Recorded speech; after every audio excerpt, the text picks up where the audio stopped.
Free Syrian army rebels fire mortars at positions held by forces loyal to President Assad in the old city of Aleppo.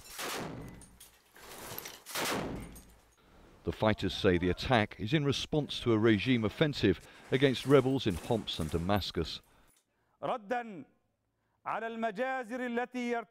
In reply to the massacres by the Assad regime and his collaborators from Iran and Hezbollah, the fighting brigades of Al-Tawhid in ancient Aleppo declare the beginning of Operation Ramadan, the month of jihad and victory. The month of Ramadan is set to begin shortly.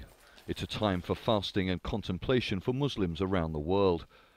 The new leader of the opposition's Syrian National Council has called for a ceasefire in Homs during this time.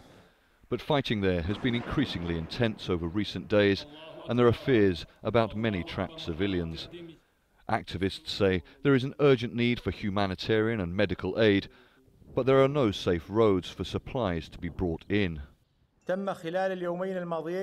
We met a committee that came from Homs. Based on the relief medical needs of the city, we just offered a ceasefire during the month of Ramadan to stop the bloodshed and protect the civilians. But there's no sign rebels in Homs or anywhere else in Syria will listen to a call from their leadership in Turkey to put down their weapons. The Syrian government has already rejected the idea of a temporary truce during Ramadan. The battle for Damascus is intensifying too. These pictures uploaded onto YouTube that Al Jazeera cannot independently verify show government tanks shelling rebel positions in the neighbourhood of eastern Jurta. Here, rebels exchange gunfire with pro-Assad forces in the Palestinian refugee camp of Yarmouk.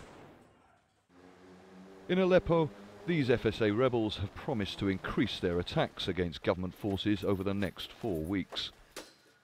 The United Nations Secretary-General has called for a ceasefire in all of Syria during Ramadan, but the fighting on the ground shows how seemingly futile the hope is for a month-long truce. Charles Stratford, Al Jazeera.